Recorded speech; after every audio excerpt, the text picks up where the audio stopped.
What's the plan, Tesla? Welcome back. CyberSpace. Empirical training. Do you know what I mean? So like empirical training. Welcome back.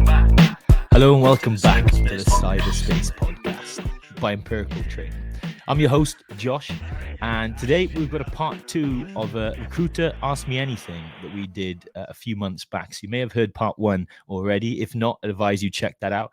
We got James Gallen, who is works at a recruitment company and specializes in tech and cybersecurity recruitment.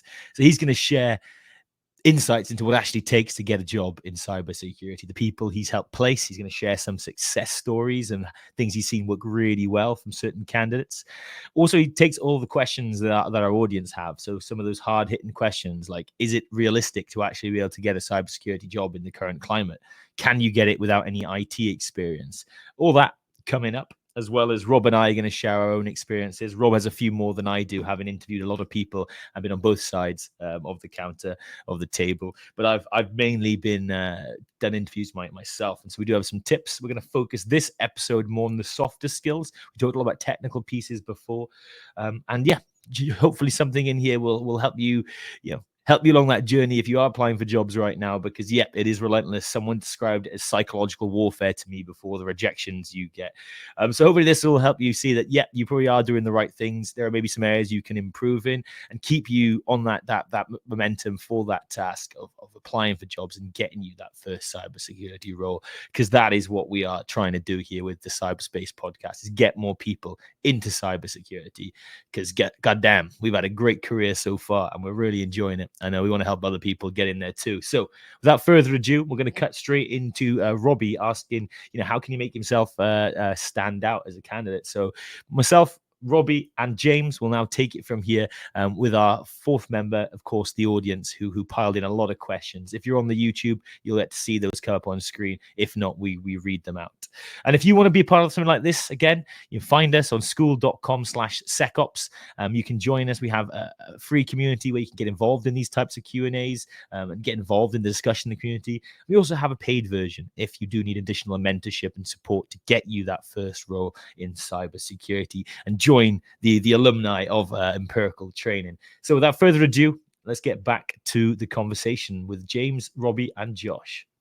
How can you stand out? What things are you doing in your personal life that makes you stand out from everybody else? Because the technical aspect of the role can be taught, but personal morals and ethics and characteristic traits, they can't always be taught.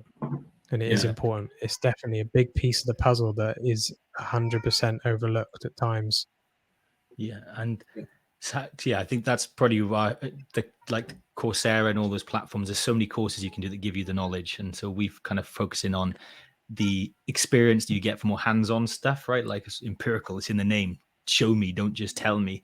So doing things like open source tools for monitoring, I think that's much better than certs, even if it might not get you past ATS. Unfortunately, they need to clue up their AIs on that. But shout out quickly to remember Natasha, who said she mentioned that in her interview today that she was a member of this community, and they said that was a really positive, and they were happy to hear that. So that's an example of how she kind of showed that she's standing out beyond the CV. James, you've answered this to some degree, and sorry if I'm going to hammer the point home, but how Robbie touched on the soft skills, that are you a good bloke test, which I think was a very interesting one to raise, not something we really talked about. And you talk about people want to take chances on people. So how can you show that beyond, once you get that into it, say, you've got a technical level, how can you show the other things? And how can you show that you're someone who deserves being given the trust to kind of take that chance on? Yeah, really good question. Good question. Yeah. To be honest, I've got some after. I'll go after you though. To be honest, with the advice that I give people then as well is whenever you're in that interview then as well, I know it's cliche, it gets said all the time, but it is a two-way system. You are sort of making sure that this is going to be the right place for you. Talking about what development looks like, talking about what you can achieve there in 6-12 months. It kind of shows all of these things that you're thinking about the future and that you're thinking about what your future would look like with that company. And those are the kind of the ways of showing them that you're in there, and you're in there to sort of grow and develop, and that's what you care about. On the other side, just actually showing your personality.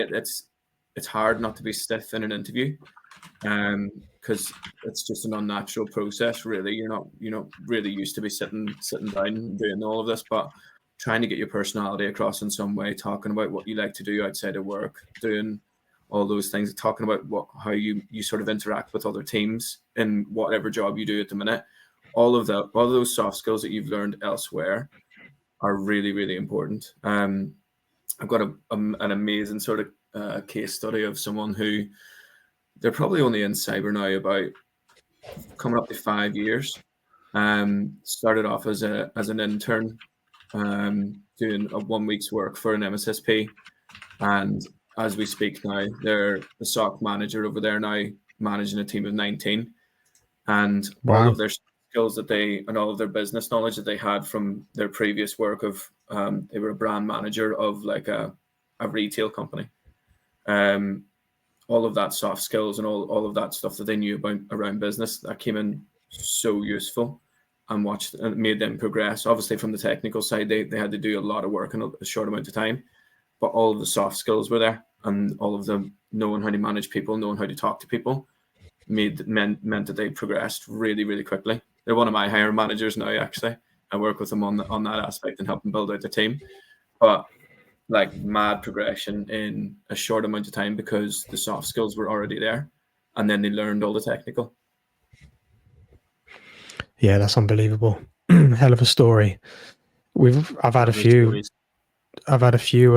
stories like that over the years. We've just working with lads coming in as juniors, and then in the space of 18 months, they've had a double promotion and they've like tripled their salary. And yeah, some crazy stories. I just wanted to add to that as well, of how you can stand out. Just talk about your quirks. How can you get across that you have a certain level of regimen or dedication? It could be, for me, I've done this on interviews, talking about how strict my diet can be and how consistent I am with the gym, because that can show a certain level of, or a massive level of dedication, right? And it doesn't have to be fitness, or it doesn't have to be food. It can be, every day I allocate a certain amount of time and I play games. Or there was one lad that was on an interview with us once, and he was telling us about how he had this crazy World of Warcraft server that he managed and made money from, and there was so much that went into it, all the little bits and pieces, and it was crazy how he was describing it. And yeah, it was really impressive, and it was something that was different that I've never heard of before. And I was like, oh, this is cool. I can tell that you're dedicated. I can tell that if you're going to come into this role, you will give 100%. Yeah. And it's also checking out people's profiles before you jump into the interview as well. If you find out who your interviewers are, find them on LinkedIn, do a little bit of OSINT sort of stuff on them.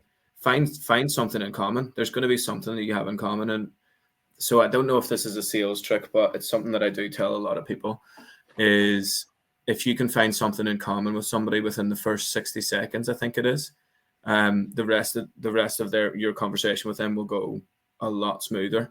So if you've already looked up their background, if they're maybe connected to someone that maybe they've liked a different article that you also like, something like that could be so small, but finding that commonality really, really quickly in an interview can make everything go a lot smoother then as well.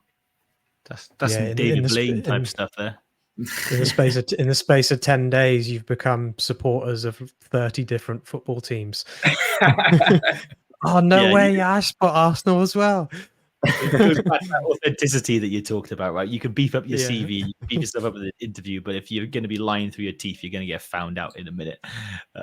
Make sure you know all the Arsenal players. Few come to mind though, Robbie, that people we thought, oh, they must have lied their teeth in the interview, and they didn't last very long, but they managed to get the job. Yeah, you can certainly charm people in the interview setting for sure. Yeah. So that It's been unlocked a little done. memory for me. I think I designed a website, which I'm not telling anyone what it is because it's lame as, but I'll tell you, well, not the URL anyway, Say but it, say it. it was a Halo 3, my Halo 3 clan when I was a teenager, that I designed. And I happened to bring it up in a job interview. We talk about it just to kind of show I got a little bit of like HTTP knowledge, and I was coding this in HTML type of thing. And to be honest, I think the more interesting thing for them was like, no way, you made a Halo website when you were a kid. That's so lame, but like we had a good laugh about it. So I think that's part of finding ways to connect, and you don't have to. Rob, you gave your example about that you're a very driven guy when it comes to your routine and your gym and stuff.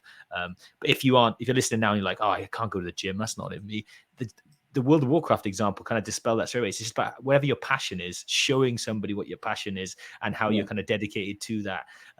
You don't realize that even stuff you do for fun outside of work is probably pretty relevant because they want to know the person you are beyond the 9 to 5, the person, because that's the person who they're hiring also, right? Even though they only want your work for that period of time. I say 9 to 5, we work in security. We know that's not the case, but hey. Thank you. Great questions from the community so far. And thank you, James. This has been really insightful, especially to have, I want to get more horror stories out of you slowly as we go, as well as success stories, but I'm enjoying the horror ones a bit more. One question we've got, it was early on. Sorry, I wanted to make sure we get to this one because I'm aware this poor person thinks we've forgotten about them. Was about how realistic is it to get a job in cyber without any background in IT? Who wants to go? Yeah, massively realistic. I've helped a lot of people who didn't work in IT and they've went straight into the SOC. Yeah, massively realistic. I still think that you should take the time to understand the IT systems, how they work, how they look whenever they're broke. But you can do a lot of that whenever you're in the role in as well. It's about always continuing your learning. But no, I've helped loads and loads of people just go straight from whatever sort of training platform that they were doing, or straight from uni, anything like that. I helped them go straight into the SOC then without actually having the IT background in as well. It just means you have to learn a little bit more whenever you're in there, but yeah, it's very, very doable. Nice. I get from your answer there that IT is probably slightly preferred, maybe not for everybody because they want a diverse team, but IT experience is relevant. If you don't have that, how do you demonstrate that you have an acceptable technical acumen that means you're going to succeed? Because I'm sure they won't, I'm sure you've got to show some expertise right in that field, even if you don't have the job. Or it's just about understanding of whenever you're doing your theory learning anyway. It's understanding how you can kind of demonstrate some of the theory that you've picked up along the way, and then maybe being able to say this is how I would apply it, but I've not really been given the chance as much, obviously, because this is an entry level role. But yeah, it's about demonstrating what you're doing in your own time. If you're building your own sort of laptop and you're building your own servers and you're doing all of that stuff at home, that's really cool. That's always a cool thing whenever people have their own home labs and everything set up. And a lot of people, I have to coax that out of a lot of people, and a lot of people do sit there and have their home labs and they think, oh, it doesn't really apply because I'm not working for a business. All of it is super important. If you're running your own home lab and you're monitoring your own networks and you're doing all of this stuff, that's really, really cool. Like, loads of people cannot do that. I certainly can't. It's just the fact of making sure that you're given all of the relevant information that is going to help you then as well. So not really shying away from thinking anything's too small or too in, like, it doesn't matter or anything like that. It's like running your own home labs. Honestly, the many times I've had to coax that out of people. And then they tell me everything that they're doing, and it's actually really cool. And I'm like, well, I'm putting that in your cover sheet, and then they're going to ask you about that in the interview, because it is cool, and it shows that you're doing stuff in your own time then as well. Evidence that as well. We're a massive proponent of building out that evidence portfolio pack, a digital pack. It could be screen shares, it could be pictures, it could be GitHub. Bringing up your GitHub repo, could be bringing up your home lab and literally showing the interviewer, here's what I've been working on. Can I actually share my screen and show you? If it's a remote role or if it's not, bring your laptop in and take, like, if it's if an interviewer or a company, if you sort of hijack an interview and say, here's some projects I've been working on at home, can I actually just take you through it for a few minutes? They're not going to say no, because they want to see what you're going to say next. Yeah. And I think, well, we've been speaking about it a lot in the mentorship program that we've been running, and I think it's a bit of a unicorn methodology at the moment, and we're trying to pioneer it. Shouldn't be shouting about it too much, but not a lot of people are doing it, you know. Yeah, don't be the only one to do it. Be the best person to do it. That's yeah, my exactly. mantra. But not a lot of people are doing it right now. They're just, you know, the regular old-fashioned CV. I've got skills here, and here. Yeah, the in cert these farmers. topics. Yeah, that's it. And it's so static. It has zero context. You kind of have to build out that context where you do in the interview setting. So if you can supplement that with your evidence portfolio pack, which we're pushing massively in our community, then you will stand out above the rest. And that's what it's all about. This is probably the common thread throughout this whole call and meeting that we've been doing right now, is like, you need to stand out. You need to show your individuality and what makes you different, and what additional things you've been doing that other people haven't. Get them talking as a conversation. My candidates were doing that. I'd be absolutely over the moon if all my candidates were doing that. I'd be like, well, they're all walking placements then at that stage if everybody's going around doing that. But yeah, 100%. I can't back that more.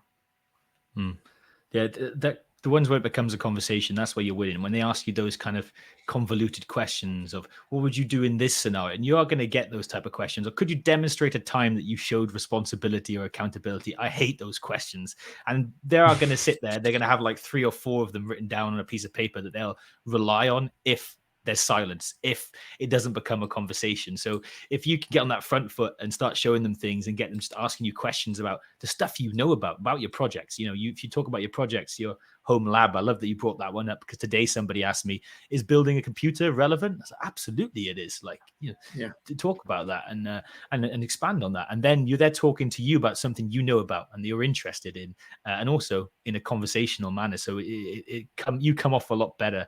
I think we've all, probably whatever level of careers of our life, sat there with our heart racing a little bit. That first question has come out and all the prep you've done just stops firing out your mouth.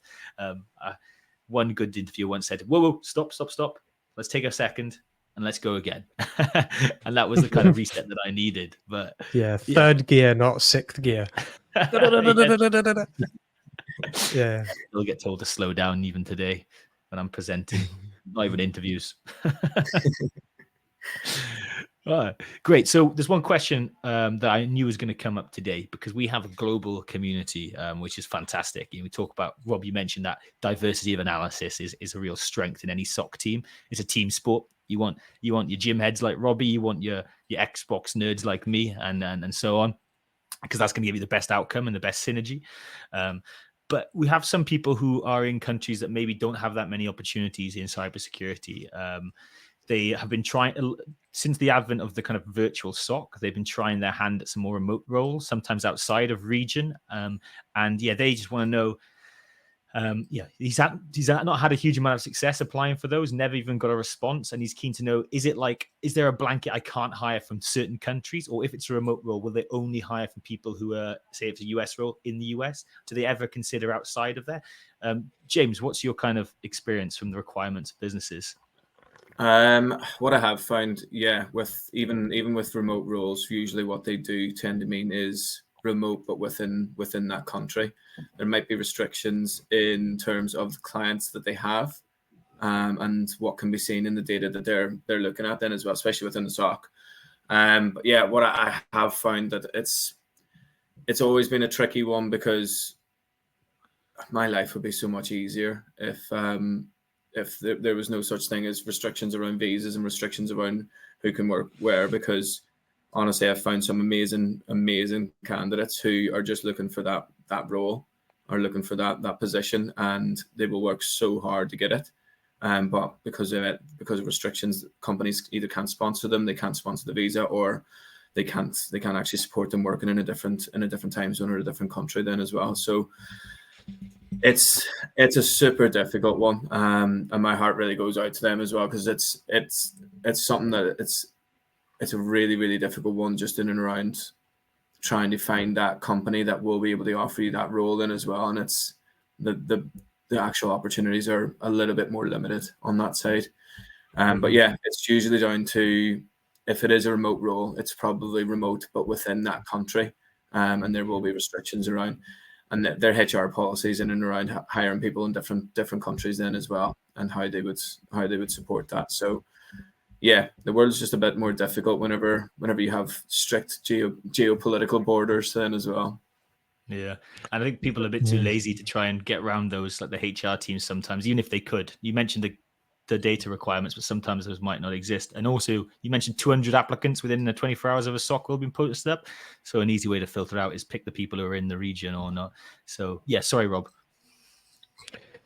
Yeah, I can't remember where I was going with this. I just had a random thought about, like, is there a world in the future where, you know, it's decentralized finance, We've talked and about this. it's decentralized job roles as well. So it Yeah. doesn't matter where you are, they can still pay you in USDT, and you know, we're seeing the rise of SOC roles and teams being outsourced to different regions to save on costing. So is the next phase of that move to start looking outside of regions for remote works, or is it too strict in terms of like the regulatory bodies and how that governance kind of thing works?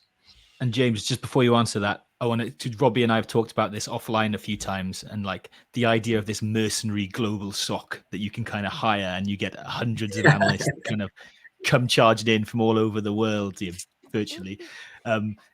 We're still going to do that at some point, by the way. I've got the domain. I've already bought it. It's called VSOC, Virtual SOC, where we're going to assemble some basically virtual remote SOC analysts, and they just tag into different virtual SOC systems. Assemble. But James, Dragon's Den us, Shark Tank us. Realistic pitch. Will it work? Never gonna happen. Maybe in the future. What? Go on, be ruthless. I'd love to. I'd love it if I was the guy that knew all of that.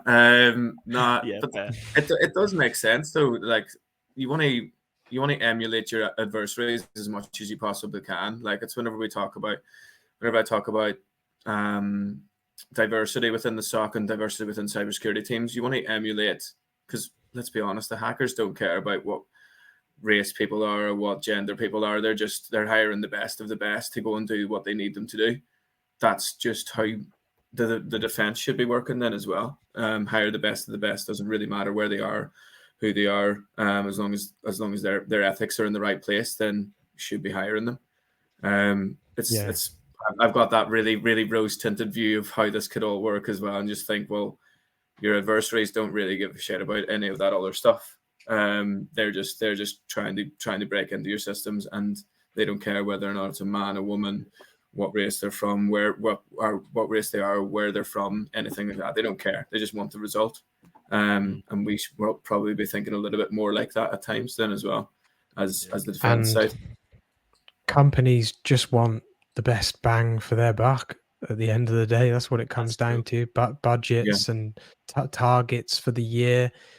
You know, Josh and myself and the rest of the boys, when we spin up VSOC, and we're coming in with these cheap prices for managed services for security services, then you know we'll probably get some biters. Yeah. I mean, like that kind of point you said there, Robbie, about people like SOCs, established organizations looking to streamline themselves, let's say. I have seen companies start to hire in regions they weren't previously because they now have this quite established virtual processes. They there was a day where Robbie, you and I used to work together, and we used to have snow, and we're in the UK that we're not ready for snow, so we used to always be like, oh, maybe we have to come in today, and we'd ask, and they'd do anything they could to get us in if it was safely, because they said they needed us in that room because of all these data requirements and compliance and business continuity plans. They even made us work in a hotel next door one time, if you remember that, out of some business continuity, rather than letting us go home to our laptops and internet connections. That the pandemic has kind of forced people to work virtually, and now they're like, okay, actually we didn't need a lot of those restrictions. Now we're starting to see more these established virtual SOCs. They know it can work, and they're now trying in any place like India, Philippines, South America, I'm hoping that this is us kind of on that trajectory towards having a more globalized SOCs. But then again, companies like in Germany, they won't let anyone outside of Germany look at their stuff, even if they don't have to. They just have this. Some of them do, don't get me wrong, with compliance. But yeah, so I'll finish that thought. And the final thought I had there is, by not hiring these people, are we creating more supervillains? Because James, you talked about how the hackers will hire anyone who's got the skills. Is maybe part of the reason that that defenders are maybe adding to that by letting these great people slip out of their nets and forcing them onto the dark side, even though they might not. They should be on the good side, to kind of use some Star Wars imagery. Yeah, it could very well be doing that. Definitely, like it's. Desperation turns to a certain level where you just have to do whatever you need to do, and a lot of these people are very good at what they do. So, yeah, it could very well be creating something like that. That's a really interesting take on it as well. I never really thought about it that way, but it makes complete sense. Well, when you start thinking about that, because you mentioned it, this is what going back to what you said earlier about the networking, and this is kind of what it's all about, right? You kind of give each other ideas, even if you've got completely different specialties. So yeah, it's been really great to kind of chat this stuff through with you, and thanks for answering the questions from our community, because we take a stab at some of these, but we don't always know. We think or feel or have an inkling. Really great to get your expertise. Yeah. No worries. Well, it's been great. It's been great being on as well. And yeah, I'm more than happy to help out where I can as well. It's not easy breaking into cyber, not at all. So anything that I can do to help people out, I'm more than happy to do that then as well. And just to let people know as well that James is going to be partnering with us in our mentorship program. So when he has opportunities in either the UK or other regions, he's going to be reaching out to the guys that we're working closely with and helping them secure jobs in the industry. And we're very grateful for James to be a part of it. So thank you. Cheers. Thank you. Yeah, our number one goal is to get you that job in cybersecurity. And James, definitely there's a reputation for some recruiters. You definitely convinced me you're one of the good guys. And I know that I know that entry level roles aren't always the ones that are kind of most sought out for recruiters to go and fill. But by maintaining these relationships, you gave that kind of example with Robbie, right? When he was in the middle of his career, there was some opportunities there. Great. Someone like James is great to kind of keep in contact with, because in the future, when you've got a few years of experience, there might be something really lucrative that James can kind of point you to, and you can work together. And if he knows you, I'm sure he's going to have a much more easier chance deciding to recommend you than not. So yeah, anything you want to kind of carpets rolled out for you? Anything you want to plug right now? Anything you're working on? Should they go follow you on LinkedIn? What would those followers help? What do you want? No, well, yeah, you can follow me on LinkedIn if you want. That's absolutely fine. Yeah, like you said, I just want to help people out. I think whenever I made the move over into sort of looking into cybersecurity, and especially then deciding to focus a little bit more on cyber defense, whenever I joined the company that I work with, which is InfoSec people, the big thing that we pushed was the ethical manner of the way that we do things then as well. It's not always the quickest way of doing things. It doesn't always bring me the best results in terms of how much money I can make, but it means that I can actually sleep at night, which is actually quite good. But yeah, we try and there is definitely an idea of what recruiters are, and a lot of those recruiters are kind of like that as well. So it's quite nice to sort of stand out as being someone that actually cares a little bit more, because we are messing with something that's really, really important to a lot of people. Some people's jobs is their life. So not taking that seriously is a bit of a red flag for me, to be honest. So yeah, it's a big thing to think about then as well. So yeah, if people want to connect with me, people want to hear any sort of tips about sort of trying to build out what their LinkedIn profile can look like, I can try and help you as much as I can. I might not be able to reach everybody, but yeah, more than happy to help out where I can as well. Love it. Yeah, thank you. And yeah, that was cheeky comment for me, but that there are good security guys and bad security guys as well. So I hope I don't mean to offend you with that, but yeah, thank you. Oh yeah, don't worry. I know all about the bad ones. So. Yeah, only good ones in here. Yeah. All right. Well, thank you very much. Good ones here. James, Robbie, the empirical training chat. You guys have all those questions. We didn't fake any of them, which was awesome to see. You guys really taking the time to use access to someone like James. Remember, you can find him in the community as well. So this won't be the last you hear of him. And if we need to, maybe we can persuade to get him on again to answer some more questions. So keep grinding at it. Thank you very much for listening. And again, thank you both for taking the time today. I really appreciate it. Yeah, this was a good one, Thank you very man. much. Really enjoyed. Thank you very much. That's a And wrap. so, Robbie, oh, there it is. Sorry, I clicked over it. I could double down. Do it. Thank you.